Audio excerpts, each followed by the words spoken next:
नमस्कार दोस्तों, Gurukul of politics पर आपका स्वागत है। मैं हूं आपका दोस्त धर्मेंद्र कंवरी और हमारे साथ हैं हम सबके प्रिय डॉक्टर सतीश त्यागी जी। नमस्कार दोस्तों, हरियाणा विधानसभा का जो चुनाव होना है उसका काउंटडाउन एक तरीके से शुरू हो चुका है और अब धीरे धीरे करके चुनाव रंग पकड़ जाएगा। लेकिन बहुत सारी सीट, 90 सीटों में से करीबन 20 सीटें ऐसी हैं दोस्तों जिन पे पूरा चुनाव टिका है। लोग उन्हीं सीटों की चर्चा करेंगे, उन्हीं सीटों पे कौन चुनाव लड़ रहा है, कौन हार रहा है, और ऐसी सीटों को हम हॉट सीट कहते हैं। तो मैंने त्यागी जी से ये बात की कि हमें कुछ हॉट सीट के बारे में कुछ ऐसी जानकारियां जुटानी चाहिए, आप लोगों तक पहुंचानी चाहिए जो अभी तक नहीं पहुंची हैं। तो अगर आप डिस्ट्रिक्ट वाइज अगर देखोगे तो 22 ज़िले हैं। 22 ज़िलों में 22 ही सीट ऐसी हैं जो पूरे चुनाव में चर्चा का बिंदु रहेंगी। कई सीटें तो ऐसी हैं जहाँ कौन विधायक बन रहा है उस कोने से लेकर दूसरे कोने तक किसी को नहीं पता होता।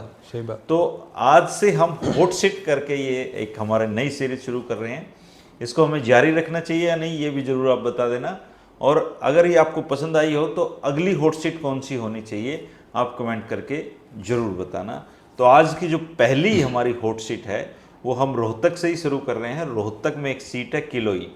किलोई इसलिए हॉट सीट रहेगी क्योंकि यहाँ पर हुड्डा परिवार का ही कोई ना कोई सदस्य चुनाव लड़ेगा। अभी भूपेंद्र सिंह हुड्डा जी विधायक हैं और किलोई की चर्चाएं रहेंगी कि किलोई से कौन चुनाव जीत रहा है।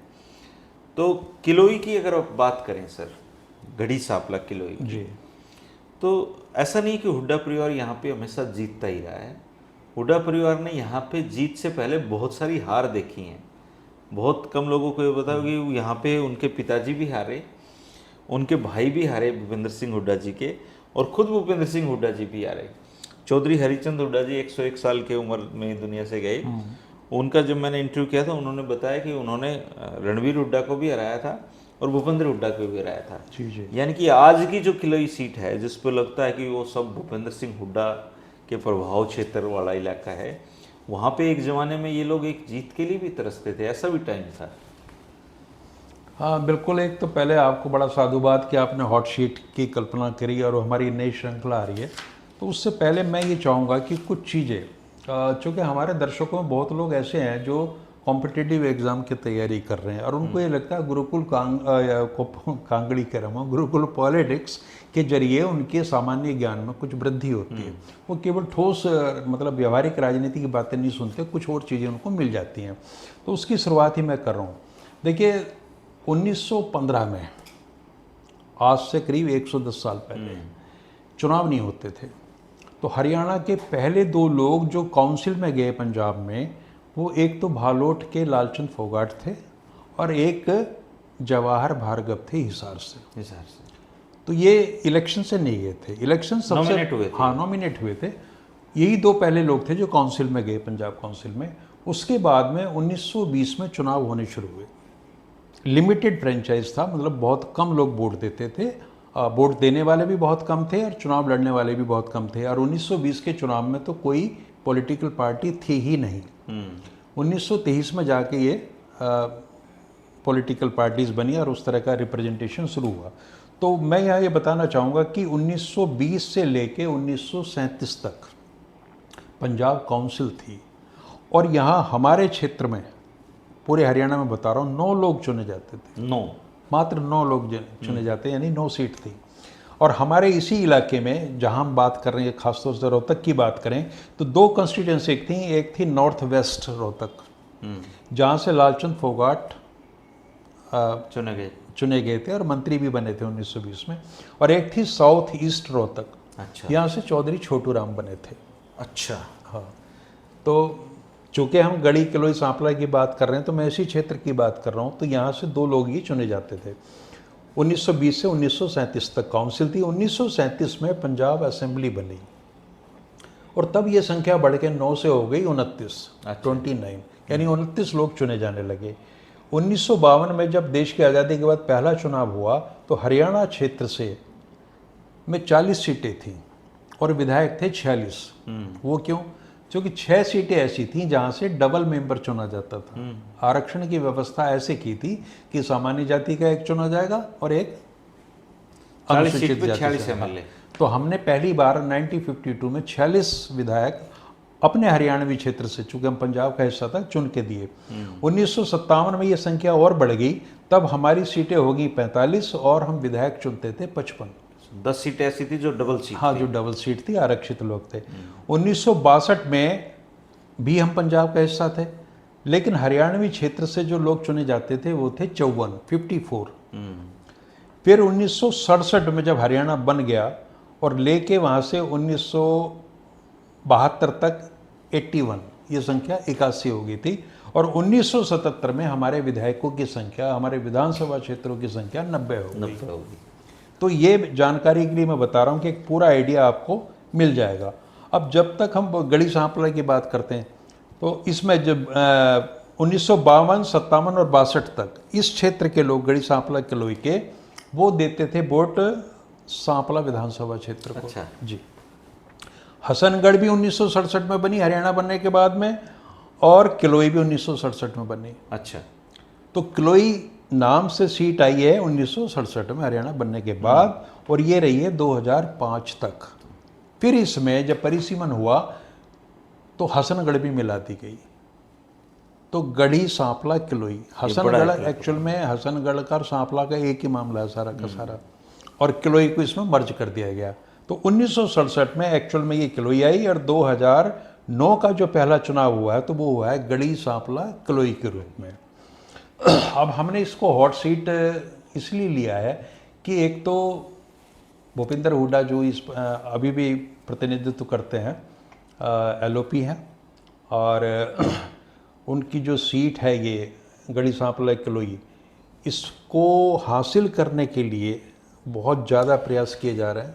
सत्तारूढ़ भारतीय जनता पार्टी की भरपूर कोशिश है, और ख़ास तौर से जो लोकसभा का चुनाव दीपेंद्र हुड्डा ने हारा था, उसके बाद में उनको ये लग रहा है कि ये चीज़ संभव हो सकती है। तो किलोई को, गढ़ी सांपला किलोई पे अपना आधिपत्य जमाने के लिए भारतीय जनता पार्टी बहुत प्रयास कर रही है, और जो कि यहाँ कैंडिडेट्स आ भी रहे हैं उनके प्रयास भी बहुत गंभीर हैं।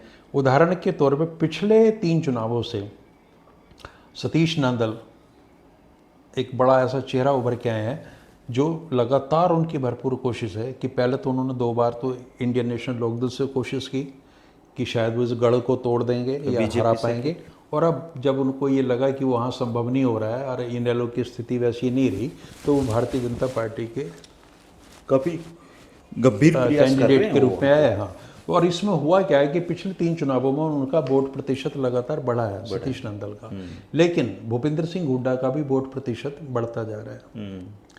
तो इसलिए ये बहुत ज़्यादा हॉट सीट हो जाती है। अब 2024 में फिर से सारा ध्यान इसी सीट पर केंद्रित रहेगा, चूँकि पार्टी के अंदर के भी और पार्टी के बाहर के भी लोगों की भरपूर कोशिश ये होगी कि इस बार भूपिंदर सिंह हुड्डा को निपटा दिया जाए।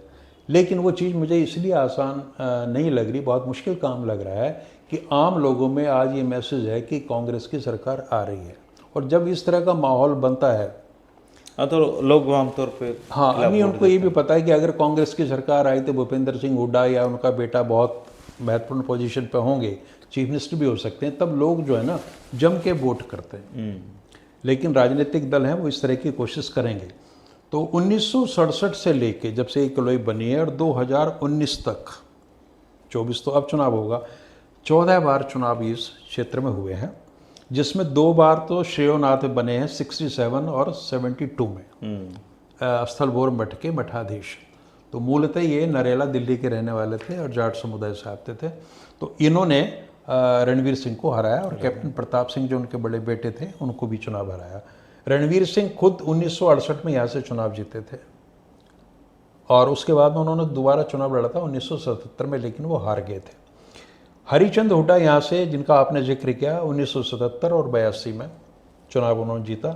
श्री कृष्ण हुड्डा 87 में, 96 में और 2004 में यहाँ से विधायक रहे। बाद में उन्होंने इस्तीफा दिया, अपनी सीट छोड़ी, और भूपिंदर सिंह हुड्डा चुनाव लड़ते। कृष्णमूर्ति हुड्डा 1991 में एक बार यहाँ से विधायक बने थे।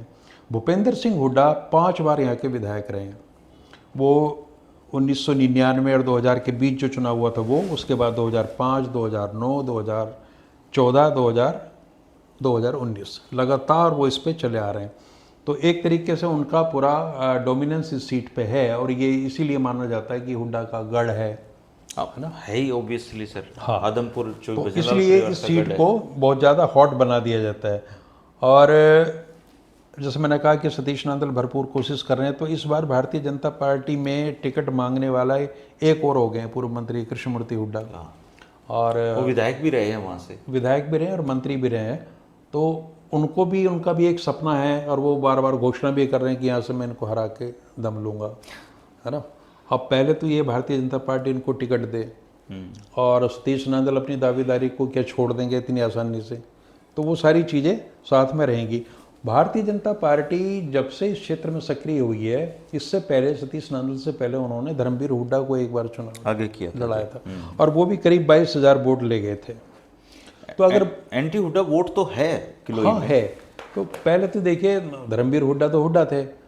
अब वहाँ जातीय राजनीति में कई बार होता है कि फिर गोत्र पर आके चीज़ें टिक जाती हैं। जैसे सतीश नांदल जी का अपना गांव है बोहर, वहाँ से जीतते हैं वो अपने हाँ गाँव अच्छा वोट उनको मिलता है, तो वो एक माहौल बना लेते हैं। तो कोई भी राजनीतिक दल जो है ना, अपनी कम से कम वो किरकिरी नहीं होती, ठीक ठाक से वोट उनको मिल जाते हैं, है ना।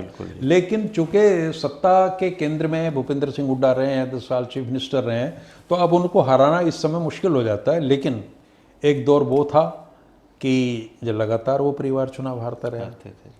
तो राजनीति में सारे तरह की चीज़ें चलती रहती हैं। तो किलोई अपने इस मायने में, गढ़ी सांपला किलोई एक बहुत हॉट सीट है, और बड़ी दिलचस्पी लोगों की इसमें है कि इस बार क्या होगा। और हमारे शेष हरियाणा के लोगों को बहुत ज़्यादा इसके बारे में पता नहीं होता, हम भी और सीट्स के बारे में रोहतक के लोग नहीं जानते। तो इस बार गढ़ी सांपला किलोई का जो संघर्ष है, चुनावी संघर्ष है, वो बहुत ही रोचक होने जा रहा है। और ये देखने वाली बात होगी कि भूपेंद्र सिंह हुड्डा इसमें कोई वोट प्राप्ति के लिहाज से कोई कीर्तिमान स्थापित करते हैं या नहीं करते। लेकिन ये तय है कि भारतीय जनता पार्टी इस बार अपने सामाजिक समीकरणों के माध्यम से, और पिछली बार जो दीपेंद्र सिंह हुड्डा की हार हुई है उससे थोड़ा सा उत्साह उनका बढ़ा हुआ है जी, और कम भी हुआ उत्साह। ऐसा नहीं है कि इस बार की जीत जो दीपेंद्र सिंह हुड्डा की जो जीत रही है 3.5 लाख मतों से, वो कहीं ना कहीं पार्टी को सबसे ज़्यादा मार्जिन विचलित भी कर रही है। किलोई से सबसे ज़्यादा मार्जिन भी है। इसलिए एक हॉट सीट के रूप में पहली सीट गढ़ी सांपला किलोई हमने चुनी, और आगे जैसे जैसे आगे हर जिले की एक एक दो सीटें हम लेते रहेंगे दोस्तों, क्योंकि 90 की 90 सीटें पे चर्चा करने का एक तो वक्त भी नहीं है, दूसरा वो सीटें उतनी चर्चा देने, कई विधायक तो ऐसे हैं वो चुनाव जीत के और कब 5 साल पूरे कर जाते हैं ये भी नहीं पता चलता है। हाँ, पता भी नहीं चलता। पड़ोसी ऐसी सीटों तो हम चर्चा करेंगे हॉट सीट पे। तो अगली किस सीट के बारे में आप जानकारी चाहते हैं ज़रूर कमेंट करके बताना दोस्तों। और ये जानकारी आपको कैसी लगी, 9 से 90 कैसे पहुँचे, ये एक रोचक जानकारी है। शुक्रिया, नमस्कार। नमस्कार।